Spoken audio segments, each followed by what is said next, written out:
The message news में स्वागत है। मैं नवेद आलम। हमारे साथ नफीस हैदर साहब हैं जो बहादुरगंज विधानसभा के एमआईएम के टिकट के दावेदार हैं और ख़ास बातचीत हम करेंगे बिहार विधानसभा चुनाव 2020 पर। स्वागत है आपका द मैसेज न्यूज में।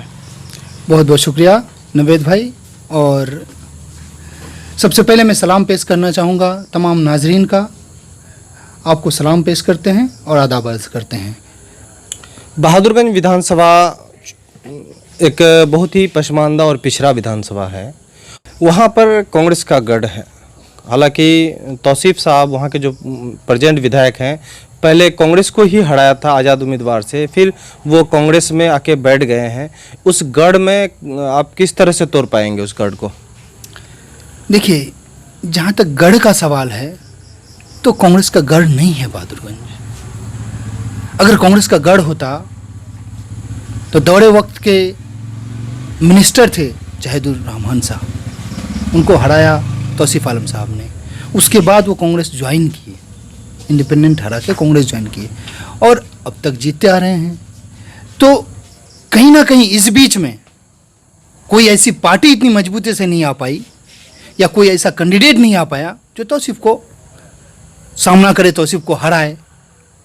तो शायद इसीलिए तौसीफ जीत रहा है क्योंकि कोई मजबूत ऑप्शन नहीं था लोगों के पास। अब लोगों के पास ऑप्शन है कि मजलिस वहाँ से इंतखाबात में शामिल होने जा रही है और बिल्कुल मजबूती से शामिल होने जा रही है।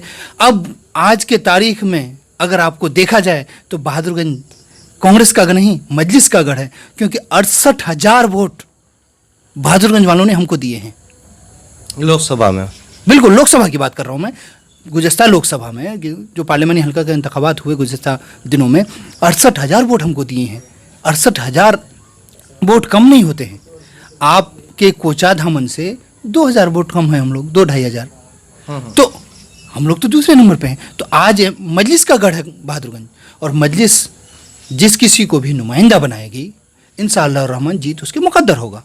विधानसभा चुनाव का कई महीना वक्त है और उसके बाद चुनाव होना है। क्या तैयारी है आपको वहाँ पर? देखिए, ये क्या कहते हैं कि ऑफिशियल तौर पे तो अभी इंतखाबात का अनाउंसमेंट नहीं हुआ है, पर अनऑफिशियली कह सकते हैं कि ये अनाउंसमेंट हो गया है। लोग चलत फिरत शुरू कर दिए हैं, मुलाकात बात शुरू कर दिए हैं। जो चुनाव पर क्या सदस्यता अभियान भी चल रहा है? सुनिए मेरी बात, लोग कर रहे हैं, पर हमारी मजलिस शुरू से काम कर रही है और उसी रौ में काम कर रही है। मजलिस के जो भी कारकुनान हैं जो मेहनत कर रहे हैं और लोगों में सदस्यता अभियान चला रहे हैं। हाँ, उसमें से कुछ लोगों ने भी पार्टी के अंदर इंतखाबात में अपनी दावेदारी पेश की है नुमाइंदगी के लिए। हमारा कोई भी, आपको इस बात को मैं वाज़ेह कर देता हूँ कि मजलिस ने किसी को अभी अपना नुमाइंदा नहीं बनाया है, ख्वाह वो नफीस हैदर हो या कोई और हो। बस पार्टी के अंदर कारकुनान को हक है अपनी दावेदारी पेश करने का, इसलिए पार्टी के अंदर कारकुनान ने दावेदारी पेश की है। लेकिन मजलिस के पैमाने में जो खरा उतरेगा, जो मजलिस की सीट को वहाँ से जीत के दिखाएगा, उस पर पार्टी दाव खेलेगी। पार्टी का अपना क्राइटेरिया है, उसको फुलफिल करना पड़ेगा। जो भी उस पार्टी उस क्राइटेरिया को फुलफिल करेगी, पार्टी उसको नुमाइंदा बनाएगी और इंशाअल्लाह रहमान पार्टी के नुमाइंदे का ही जीत होगा वहाँ पर। बिहार विधानसभा चुनाव 2020 में आप उम्मीदवार भी बनने जा रहे हैं। क्या मिशन और है आपका? जी बिल्कुल सही फरमाया। देखिए, हमारा बहादुरगंज विधानसभा जो है 52 नंबर विधानसभा सही माने में शुरू से ही पिछड़ा विधानसभा रहा है। बिल्कुल पसमानदा इलाका रहा है। वहाँ यातायात के नाम पे कोई भी सहूलियात मैसर नहीं है। वहाँ तालीम के नाम पे, खासकर इब्तदाई तालीम के नाम पर बहुत से ऐसे स्कूल हैं जहाँ उस्ताद कराम नहीं हैं।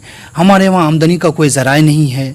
और उस विधानसभा में सबसे बड़ी चीज़ है कि वहाँ जो है ना, कहते हैं आमदनी का ज़राए की कोई फैक्ट्री नहीं है। और सबसे जो बदतरीन शोबा है हमारा, वो किसानों का शोबा है, दहकानों का शोबा है। हम किसानी इलाके के लोग हैं। किसानों की बहुत बुरी हालत है। वहाँ की ज़मीनों में फसल किसी तरह से उपजाया जाए इतना भी नहीं हो पाता है। हम किसानों को खाद नहीं मिल पाता है टाइम पे, जबकि सरकार को खाद लोन पे देना चाहिए। बीज सही से नहीं मिल पाता है। अगर हम, और उस पर से बाढ़ की मार, बाढ़ भी बहुत गाहे बगाहे आती रहती है।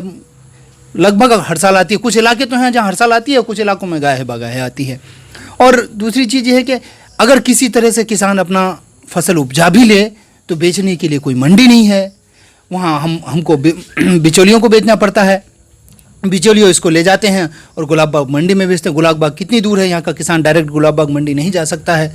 तो हम सरकार से इस बात के लिए आवाज़ उठा रहे हैं और आगे भी आवाज़ उठाते रहेंगे कि हर जगह मंडी बनाई जाए और उनको बीज लोन पे दिया जाए। जब आप उनकी अनाज को खरीदेंगे, हर पंचायत में जब मंडी होगी, अनाज वो खरीदेंगे, आप अपना पैसा काट लीजिए, बाकी का रकम उनको वापस कीजिए। अच्छा, बहादुरगंज विधानसभा अधिकतर जो है नदियों में बसा हुआ है, पश्चिमी क्षेत्र। वहाँ पर आपको किस किस तरह का विकास जो है आपके नज़र में है कि इस तरह का होना चाहिए वहाँ पर? देखिए, सबसे पहली चीज़ ये जो महानंदा बेसिन योजना है ना, इस पे काम होना चाहिए। महानंदा बेसिन योजना लागू होना चाहिए और खास करके नदी वाला जो इलाका है, दोनों तरफ से तटबांध हो जाएगा, गांव सुरक्षित हो जाएगा। जितनी ज़मीनों के फसल लोगों के बर्बाद होते हैं, सारे फसल बर्बाद होने से बच जाएंगे। किसानों की आमदनी का जरिया बढ़ेगा, किसानों की आय बढ़ेगी और किसानों की दैनिक स्थिति ठीक होगी। किसानों का आय का स्रोत बढ़ने से वो खेतों उनको उपज बढ़ा सकेंगे, अपने बच्चों को पढ़ा सकेंगे और अच्छे से अच्छी शिक्षा अपने बच्चों को दे सकेंगे और अपना अच्छा जीवन यापन कर सकेंगे। इसीलिए नदियों को बांधना जरूरी है और उसके अलावे नदियों के दोनों तरफ तटबांध हो और हो सके तो नहरों की व्यवस्था की जाए ताकि किसानों को पटवन में दिक्कत नहीं हो। देखिए, आज हम जमीन के नीचे से पानी निकालते हैं, जगह जगह पंपन सेट बोर्डिंग्स लगा के पानी निकालते हैं, लेकिन कालांतर में कुछ 100 वर्षों बाद जिस तरह से आज पंजाब में पानी खत्म हो गया है, हमारे यहाँ भी पानी खत्म हो सकता है।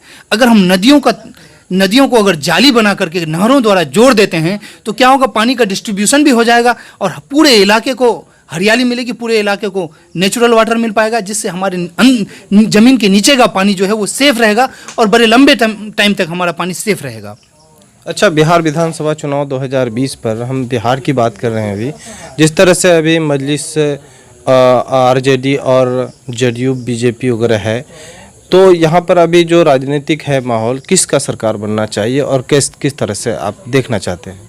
कहाँ मतलब बिहार में सरकार की बात है? देखिए, हम तो यही चाहेंगे। देखिए, 2-3 गठबंधन है, यूपीए है, एनडीए है, तीसरे गठबंधन का विकल्प तलाश किया जा रहा है। हम जो भी चाहेंगे कि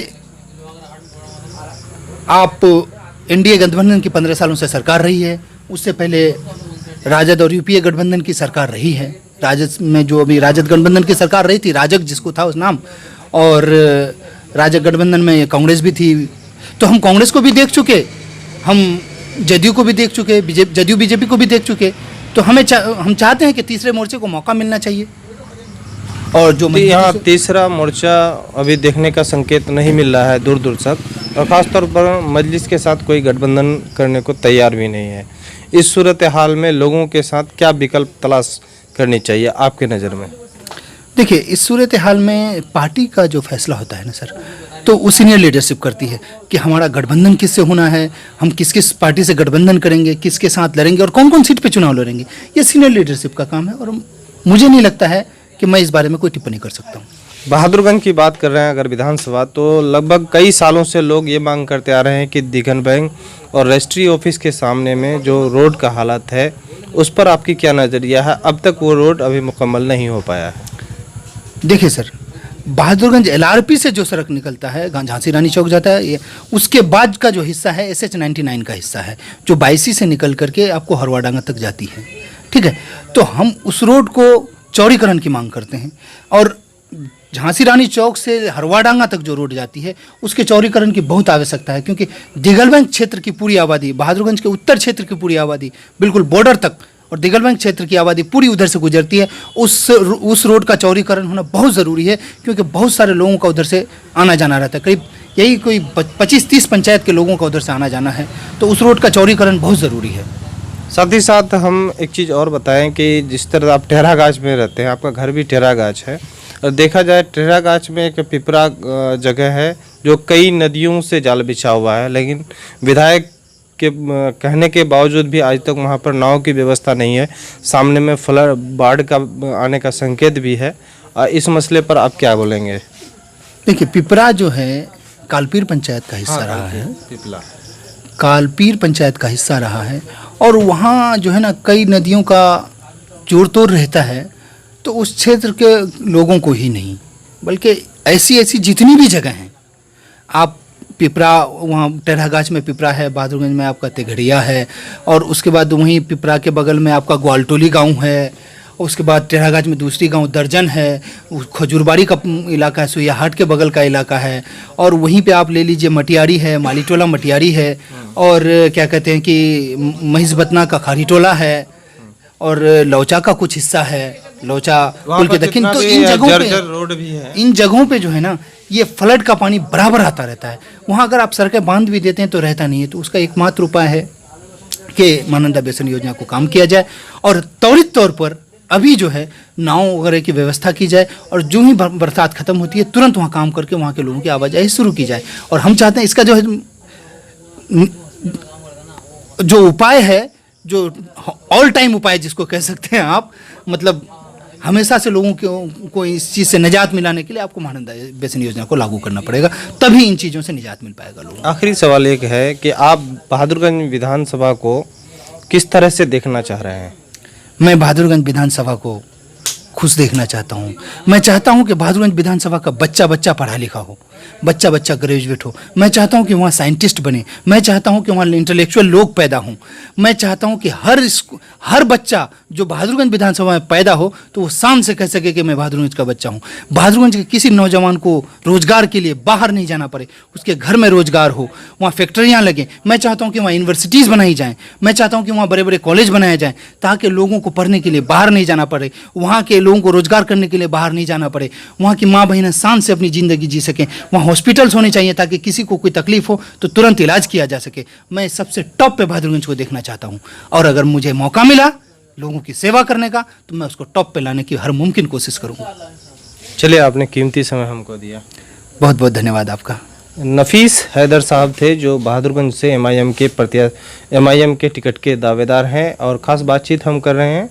तब तक आप द मैसेज न्यूज़ में नए हैं तो सबसे पहले चैनल को सब्सक्राइब करें, अच्छा लगे तो लाइक करें और दोस्तों